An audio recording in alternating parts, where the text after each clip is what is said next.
우리가 잘 알고 있는 오병이어 기적 사건을 기록하고 있는 본문인데요. 오늘 본문을 가만히 들여다보면 사역자든 성도든 또 예수를 믿는 영적인 사람이라도 꼭 필요한 것들이 본문 속에 좀 기록이 되어 있습니다.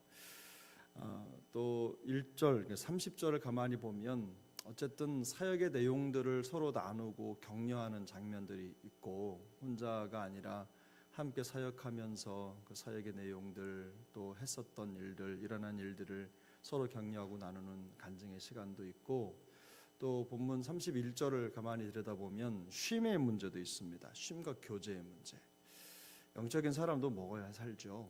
먹어야 하고 또 쉬어야 합니다. 바쁜 일과 아무리 능력 있는 사역을 하더라도 먹지 않고는 또 쉬지 않고는 그 사역을 감당할 수 없다라고 하는 아주 일반적인 내용도 담겨 있습니다. 그런가 하면 또 34절에 보면 예수님께서 그 백성들을 바라보시면서 말씀을 가르치는 장면이 나옵니다. 성도에게 있어서 말씀을 배우고 또 말씀을 가르친다는 거 매우 중요하죠. 성도의 근간이고 우리 신앙의 흐름을 지켜가는 데 있어서 또 성도로서 자기 정체성을, 자기 자리를 지키기 위해서는 말씀을 가르치고 배우는 일은 빼어놓을 수 없는 일입니다. 그런가 하면 35절 이하부터 본격적으로 등장하는 이 오병이어의 기적 사건이 있죠. 하나님이 우리의 영적인 필요를 채울 뿐만 아니라 또 중요한 것, 또 육적인 필요도 중요하다라는 것을 이 본문이 우리에게 보여주는 대목입니다. 그런데 우리가 특별히 이 잘 알고 있는 오병이어 사건을 통해서 배울 수 있는 여러 가지 교훈 중에 중요한 것들 몇 가지가 있는데요. 지금 한 가지를 좀 살펴보면 날이 저물자 모여든 사람들의 끼니를 해결해야 될 상황이 생겼습니다. 일종의 예견된 상황이긴 하지만 비상사태인 거죠. 이 문제, 모여든 모든 무리들, 예수님의 가르침을 받았던 사람들 전체에 대한 큰 문제를 해결하는데 제자들이 내놓은 해결책이 두 가지였는데, 하나는 이 사람들을 마을로 보내서 그들로 하여금 스스로 먹을 것을 해결하라라는 것이 첫 번째 과제였고, 두 번째 과제는 이 사람들을 위해서 직접 제자들이 가서 이 사람들에 해당하는 떡을 먹을 것을 사오는 겁니다. 두 번째에 관련해서는 사실상 제자들이 어떻게 얘기를 하냐면 많은 돈이 필요합니다. 200데나리온이라고 하는 돈은 당시 한 데나리온이 보통의 노동자의 하루 품삯이니까 200데나리온 그러면 거의 그냥 쉬는 날 빼고 1년치에 가까운 노동자의 품삯을 다 모아야만 하는, 어떻게 보면 큰 돈입니다. 그런 돈이 있어야 먹을 것을 살 수 있을 것이다, 이런 얘기를 하죠. 근데 이 제자들의 해결책을 가만히 들여다보면 이 해결책이 큰 틀에서 보면 이 문제를 해결하기 위한 대안이 아니라는 것을 우리가 금방 알 수 있습니다. 왜 그러냐면 당시에 그 사회의 규모가 여기 떡을 먹은 사람이 결과적으로는 남자만 5천 명이잖아요. 그러면 거기에 여자분들, 아이들 다 포함하면 대개는 우리 학자들은 이 인원수가 10,000명에서 12,000명은 좋게 될 것이다 라고 얘기를 합니다. 그러면 이 10,000명 정도의 인원이 한꺼번에 내려가서 먹을 것을 구하고 또 먹을 수 있는가? 그런 사회 규모가 아니죠. 그 동네 규모가 그렇지 않아요.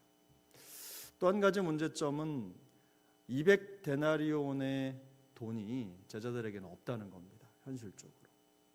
그러니까 이 제자들이 말한 해결책이라고 하는 것은 결국은 문제를 해결하기 위해서 내놓은 방안이 아니라는 거죠.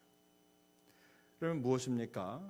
이 상황이 불가능하다는 것을 얘기하고 있는 겁니다. 이 사람들을 먹이고 또 이 사람들의 필요를 채우는 것이 우리로서는, 현실로서는 불가능하다, 이 얘기를 지금 하고 있는 것이죠. 그게 이 제자들이 행한 행동이 보여주는 중요한 메시지입니다. 근데 예수님은 이 제자들이 하는 이런 상황 속에서 다른 눈을 가지고 계시죠. 뭐라고 말씀하시냐면 이 수많은 사람들을 마을로 내려보내거나 또 음식을 사오라고 하기보다는 어떻게 하죠? 제자들에게 너희가 먹을 것을 주어라 말씀하십니다. 너희가 먹을 것을 주어라. 그래서 우리가 알고 있는 대로 예수님의 이 말씀을 따라서 예수님이 또 한 가지 명령을 하시는데 너희에게 있는 게 무엇이냐 이걸 물어보셔요. 그리고 나서는 이 모인 무리들에게 나눌 걸 다 나누어 주고 결과적으로 남은 떡과 생선을 거둔 광주리가 몇 개입니까? 12개의 광주리에 차고 넘치게 거두게 되는 것입니다. 우리가 이 결과를 너무나 잘 알고 있어요. 근데 여기서 우리가 이 제자들에게 무엇을 원하셨을까 우리 주님께서라고 하는 것을 좀 생각을 해보면 이런 겁니다. 현실적인 문제를 만나면 우리가 해결할 수 없는 큰 문제를 만나면 우리는 가장 먼저 그 일이 될 것인지 안 될 것인지를 먼저 생각하죠. 이게 가장 우리 사람들 보편적인 사람들이 하는 행동입니다. 그 예수님께서 이 제자들에게 이 상황을 보여주시고 또 행하도록 하시는 이 과정을 보면 사실은 제자들로서는 이 문제를 풀 수 없는 불가능의 상황을 주신 겁니다. 이해할 수 없는 예수님의 말씀이 분명히 있는 거예요. 근데 우리가 여기서 볼 때 예수님께서 이 제자들에게 원한 반응은 결국은 너희가 이 문제를 해결해라 이게 아니죠. 무엇입니까? 우리에게 처한 이 불가능의 상황을 먼저 타진하는 것보다 더 중요한 것은 우리에게 직면한 이 문제 상황을 통해서 또 다른 기회를 보라는 겁니다. 우리의 시야가 불가능에 한 표를 던지는 게 아니라 또 다른 기회에 한 표를 두라는 거죠. 이게 어떤 기회입니까? 바로 이 기회는 우리의 능력을 테스트하고 점검하는 기회가 아니라 하나님이 우리에게 하실 일을 기대하는 기회가 되는 거죠. 바로 그것을 하나님은 이 제자들에게 원하신 겁니다. 아무것도 무엇도 할 수 없는 상황을 통해서 우리가 어떤 기회를 갖느냐? 하나님을 신뢰하는 기회를 삼으라는 겁니다. 여러분, 믿음이라는 게 무엇입니까? 믿음이라고 하는 건 기본적으로 우리가 가지고 있는 능력이나 실력을 바탕으로 혹은 지식을 바탕으로 세워지는 게 아닙니다. 내가 할 수 있는 거, 내 실력, 내 수준에 맞춰서 믿음을 갖는다? 이것은 믿음의 본질이 아니죠. 그럼 믿음이란 무엇입니까? 믿음이라고 하는 것은 기본적으로 하나님이 행하실 일을 볼 수 있는 영적인 잠재력입니다. 우리의 눈이 내 능력과 내 실력에 제한되는 것이 아니라 제한 없으신 하나님을 보는 거죠. 하나님이 일하시는 방법을 보라는 겁니다. 그걸 생각하라는 거예요. 그래서 우리의 힘으로 할 수 없는 어떤 상황을 만나게 되면, 직면하게 되면 우리가 해야 될 첫 번째 일이 무엇입니까? 그것이 얼마나 불가능한지 이성적으로 그것을 판단하고 또 타진해서 상황을 말하는 것보다도 더 중요한 것, 바로 이 일을 우리 앞에 두신 하나님의 뜻을 먼저 생각하는 겁니다. 우리에게 있는 모든 것을 통해도 안 되는 이 일을, 이 문제를 하나님이 우리 앞에 두신 이유, 그걸 먼저 생각하라는 거예요. 하나님의 뜻을 헤아리라는 거죠. 하나님을 신뢰할 기회를 삼으라는 겁니다. 그래서 여러분, 여기 너희가 먹을 것을 주라라는 말씀을 먼저 하시잖아요. 근데 여러분, 이 말씀을 계속 읽고 본문을 읽다 보면요, 예수님께서 너희가 떡을 사다가 이 사람들을 먹여라 이 말이 아니라는 것을 알 수가 있어요. 너희가 먹을 것을 주라 이 말을 계속 상황을 평해서 이렇게 들여다보면 이겁니다. 너희가 무엇을 해라 이 말이 아니라 너희를 통해 하나님께서 내가 한 일을 사람들에게 알려라, 보여주어라. 나를 통해 일어난 역사를 다른 사람들에게 간증해라, 보여주어라. 이런 표현이라는 것을 우리가 알 수가 있어요. 실제로 제자들은요, 예수님이 행하신 놀라운 오병이어의 기적을 사람들에게 나누어 주는 역할을 합니다. 그들이 한 게 아닙니다.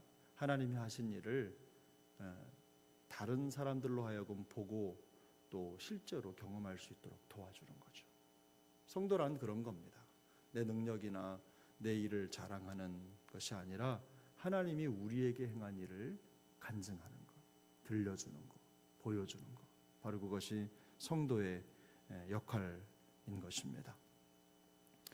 마가복음 9장 23절을 보면 예수께서 이르시되 할 수 있거든이 무슨 말이냐, 믿는 자에게는 능히 하지 못할 일이 없느니라 하시니라.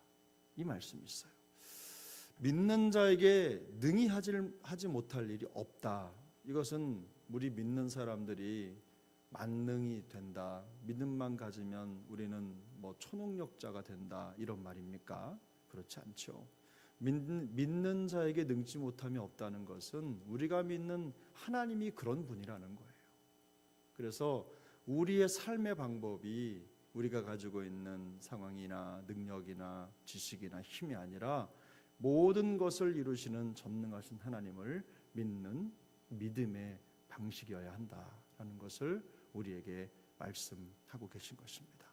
사랑하는 여러분, 우리가 바로 이겁니다. 오늘 우리에게 주어진 모든 상황들, 우리 힘으로 풀 수 없는 상황들, 이런 모든 상황들 속에서 우리가 가장 먼저 해야 될 일이 무엇입니까? 바로 하나님을 신뢰하는 것입니다. 하나님을 향한 믿음을 고백하는 것입니다.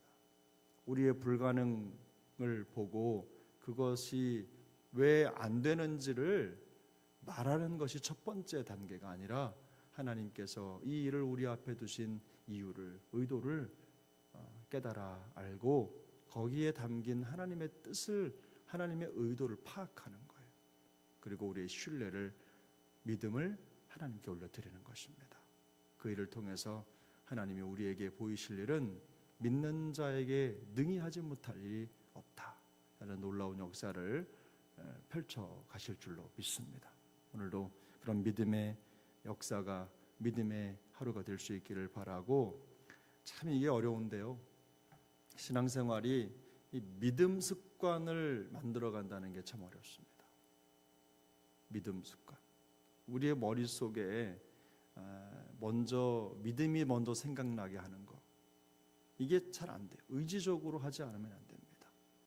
그래서 여러분, 오늘 하루, 이제 오늘부터 진행되는 모든 삶의 자리에서 우리 힘으로 할 수 없거들랑 부정적인 말하고 불가능을 얘기하고 마치 지식으로 내가 가지고 있는 10원짜리 세상적 경험으로 상황을 타진하고 또 그것을 말하기보다는 그 일을 통해 이루실 하나님을 바라보는, 그 하나님을 향한 믿음을 고백하는 그 믿음 습관을 만들어 갈 수 있기를 예수님의 이름으로 축복합니다. 기도하겠습니다.